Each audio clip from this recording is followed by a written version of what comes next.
Good morning. मैं doctor Sanjeev Kumar Sunshine hospital Gachibowli से बोल रहा हूँ। आज अगर लोगों के घर में कुछ लोग पॉजिटिव पेशेंट्स आ गए हैं और उनको डर लग रहा है कि हम घर में कैसे इलाज करेंगे या हॉस्पिटल जाके एडमिट कराएं और हॉस्पिटल में बेड नहीं मिल रहे हैं, तो घर में इन लोगों का कैसे केयर करना है और कैसे इंतजाम करना है, मैं आपको 2 मिनट में दिखाऊंगा। हम अपने घर में 3 सेक्शन बनाएंगे।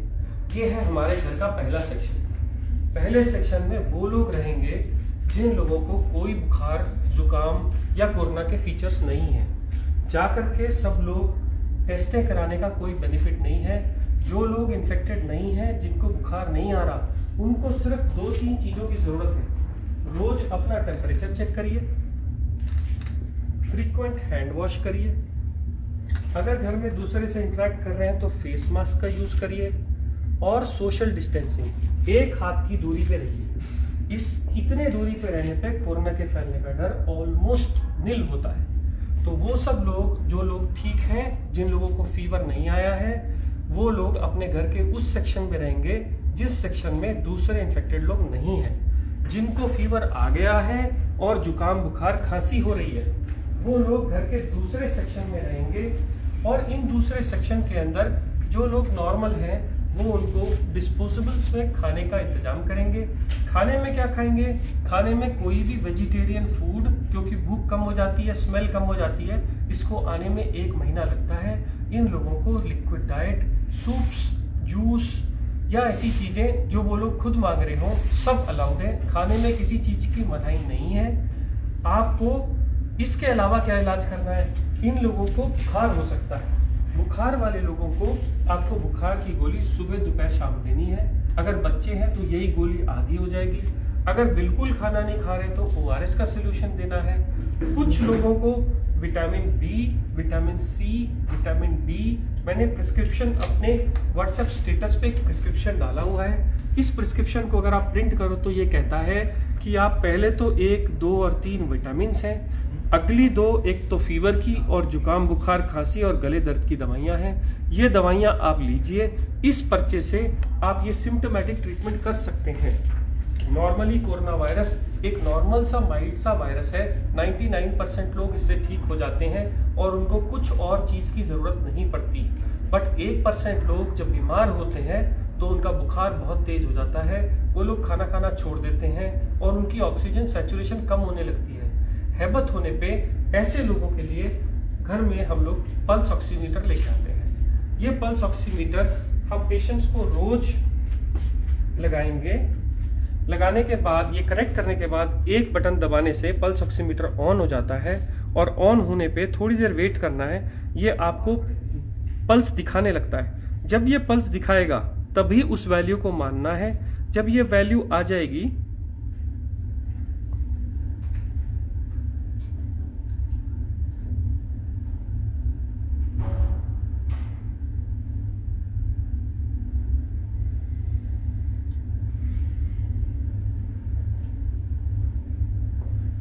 तो ऑक्सीजन सैचुरेशन 100% बता रहा है। 90 से कम है तो ये पेशेंट सिक हैं। अगर 90 से ज़्यादा है तो डरने की बात नहीं है। मैंने इतनी देर इसलिए वेट किया क्योंकि पल्स ऑक्सीमीटर लगभग 30 सेकंड ले जाता है नॉर्मल सैचुरेशन बताने के लिए। अब मान लीजिए अगर ये लोग 90 से कम ऑक्सीजन पे आ गए हैं, अब इनको हॉस्पिटल की फैसिलिटी पे ले जा रहे हैं पर बेड नहीं मिल रहे, तो हम क्या करें? तो हम अपने घर का एक और सेक्शन सिक पेशेंट्स के लिए तैयार करेंगे, जिनकी एंट्री, जिसमें नॉर्मल लोग कोई भी एंटर नहीं करेंगे, और इन सब लोगों को हम 14 दिन के लिए आइसोलेट करेंगे। मान लीजिए अगर ये पेशेंट है और मुझे इनकी केयर करनी है, तो जो बहुत ज़रूरी वाली चीज़ें मैं आपको बताता हूँ। जब भी आप इस कमरे में जाएंगे तो आप एक बड़ा कपड़ा या कोई भी गाउन, जिससे कि आपके कपड़े इन्फेक्ट ना हो जाएं, वो गाउन पहनेंगे। गाउन के ऊपर मास्क, गाउन पहन के आपका ये पूरा एरिया कवर हो गया। अब आप इसके ऊपर एक नॉर्मल कोई भी मास्क या N95 मास्क लगा सकते हैं। ध्यान ये रखना है कि इन मास्क को इधर की तरफ हाथ से नहीं छूना, छूने के बाद स्टेरलाइज करना है, आंख में नहीं लगाना। आप सिंपल मास्क भी यूज कर सकते हैं, बट इसको रोज डिस्कार्ड करिए। अब क्योंकि ये इन्फेक्टेड जोन है, इसलिए मार्केट में ये प्लास्टिक की बनी शील्ड्स मिलती हैं। इसको अगर आप लगा लेंगे तो आपके सेक्रीशंस बाहर नहीं जाएंगे। ऐसे ही ये मरीज भी मास्क लगाएगा और ये भी शील्ड डालेगा। इससे क्या होगा, इससे उसके सेक्रीशंस और आपके सेक्रीशंस मिल नहीं सकते, आपको इन्फेक्शन होने का चांस बहुत कम हो जाता है। इस आदमी के साथ अगर आप टाइम बिताना चाहते हैं तो सोशल डिस्टेंसिंग के हिसाब से इससे ज़्यादा टाइम नहीं, ज़्यादा 5 मिनट से ज़्यादा टाइम ना बिताइए। उनको खाने के लिए डिस्पोजेबल्स का खाने में दीजिए। जैसे मैंने पहले बताया, खाने में आप सब कुछ दे सकते हैं। अब इन लोगों की केयर करते समय याद रखिए कि वो लोग खूब हैंड सैनिटाइजर्स या सोप का इस्तेमाल करें। इसके अलावा आप जब भी इन लोगों का सेवा करेंगे तो आप ग्लव का यूज करेंगे। हर बार ग्लव्स को डालने के बाद ही आप पेशेंट को टच करेंगे। ये ग्लव अगर कपड़े के यूज कर रहे हैं घर के बने हुए, तो हर बार उनको घर से बाहर जाने के बाद उनको वॉश किया जाएगा। अगर डिस्पोजेबल यूज कर रहे हैं तो हर बार यूज करने के बाद थ्रो कर दिए जाएंगे। अब अगर आप ऐसी कंडीशन में उस पेशेंट के साथ उसके केयर करते हैं, उसको खाना देते हैं, उसके ऑक्सीजन लगाते हैं या जो भी कुछ कर रहे हैं, आपको इन्फेक्शन आने का चांस कम हो जाता है। मान लीजिए अब ये पेशेंट का मैंने ऑक्सीजन सैचुरेशन चेक किया और ये 90 से कम था। मैंने पल्स ऑक्सीमीटर लगाया और ये पल्स ऑक्सीमीटर लगा के रहने दिया। ये पेशेंट को फीवर भी आ रहा है, इसका ऑक्सीजन भी कम है, तो मैं क्या करूंगा, मैं पल्स ऑक्सीमीटर को लगा ही रहने दूंगा। और ऐसा सिलेंडर मार्केट से मिल जाता है, इसके रीफिल हो जाता है, 400 रुपये पर रीफिल लेता है, 1 महीना चलता है। इसमें एक नॉब रहती है, ये नॉब को अगर आप ऑन करेंगे तो ये लीटर्स बताता है कितने लीटर पे चल रहा है। 5 लीटर पे जनरली जब भी होता है तो ऐसे छोटे नेजल प्रॉन्ग्स हम पेशेंट को लगा सकते हैं।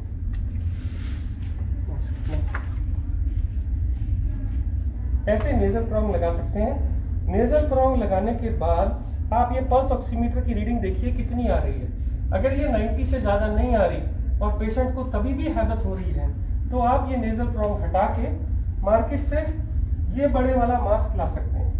इस मास्क से अगर आप सिलेंडर पे लगाएंगे तो 10 लीटर तक एक पेशेंट को ऑक्सीजन दी जा सकती है।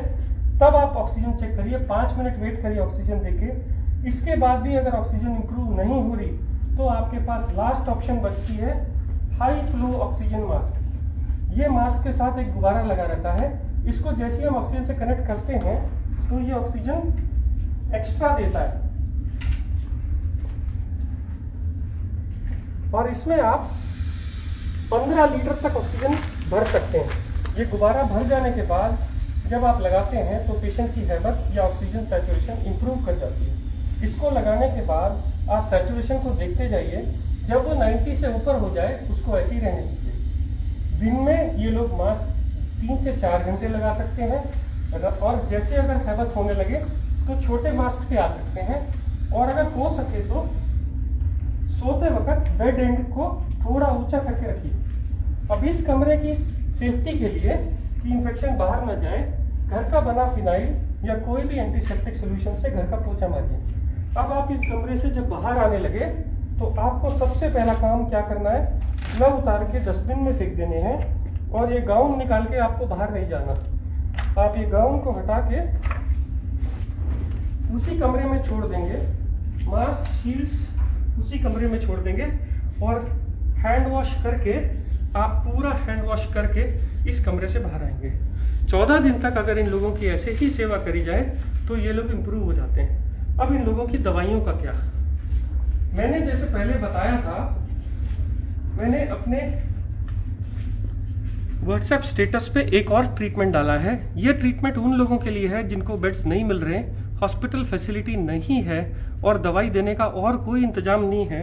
तो आप पुराने ट्रीटमेंट की तरह देखिए, ऊपर मैंने 4 मल्टीविटामिन लिखे हैं, उसके नीचे मैंने भूख लगने का सिरप लिखा है, नीचे हमने जो दवाइयाँ लिखी हैं वो सिम्टोमेटिक इलाज के लिए हैं, जैसे कि डेरिफिलिन, जैसे कि मॉन्टेलुकास्ट मैंने पहले बताई। इसके अलावा जो नीचे आने वाले इंजेक्शन या एंटीबायोटिक्स हैं जो डॉक्टर की गाइडेंस में लेने चाहिए, वो एक तो है डॉक्सीसाइक्लिन, सुबह शाम 5 दिन के लिए 10 गोलियां, ये लोग इतनी देर में इम्प्रूव कर जाते हैं। और दूसरे हैं 2 इंजेक्शन एक इंजेक्शन है ब्लड थिनर का, क्योंकि कहा गया है कि ऐसे लोगों को क्लॉट्स बन जाते हैं, इसलिए ये इंजेक्शन सुबह शाम देना है डॉक्टर की गाइडेंस में। और एक स्टेरॉइड का इंजेक्शन 10 रुपए का डेक्सामेथासोन, जो दिन में एक बार लगेगा सुबह। अगर ये इंजेक्शन आपके पास में आपके घर का डॉक्टर लगा देता है तो आपको हॉस्पिटल के खर्चे या हॉस्पिटल के बेड अगर नहीं अवेलेबल है तो भी आप इंतजाम कर सकते हैं।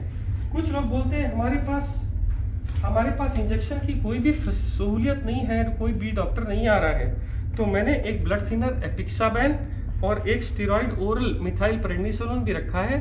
आप इसको भी प्रिस्क्रिप्शन के हिसाब से प्रिंट करके ले सकते हैं। इतना सेटअप अगर आपके घर में है तो ये आईसीयू का काम करेगा। मैं फिर बोल दूं, आपको sanitiser, face shield, face mask, bed जिसका बैक ऊंचा हो, 3 तरह के फेस मास्क, एक ऑक्सीजन सिलेंडर, घर में फिनाइल, एक कवर, बॉडी कवर जो सेवा कर रहे हैं, मेरा प्रिस्क्रिप्शन जो मेरे स्टेटस पे लगा हुआ है इसको प्रिंट करके रख लीजिए गाइडेंस के लिए, और कुछ दवाइयाँ जो सब उसमें रखी हैं। हर बार ग्लव्स का यूज करिए। ये एक आईसीयू सेटअप है, क्योंकि आज भी कोरोना की कोई स्पेसिफिक दवाई या वैक्सीन आनी है और इससे ज़्यादा ट्रीटमेंट अभी भी आईसीयू में नहीं हो रहा है। बहुत ही एक्सेप्शनल कंडीशन में 2 और दवाइयां हैं जो बगैर आईसीयू सेटअप के नहीं दी जा सकती। ये 99% इलाज हर लोगों तक अगर पहुंच जाए तो वो लोग जिनको मेडिकल सेवा अभी भी उपलब्ध नहीं है वो लोग अपनी सेवा या अपने घर वालों की सेवा कर सकते हैं। मैं doctor Sanjeev Kumar Sunshine hospital से बोल रहा हूँ।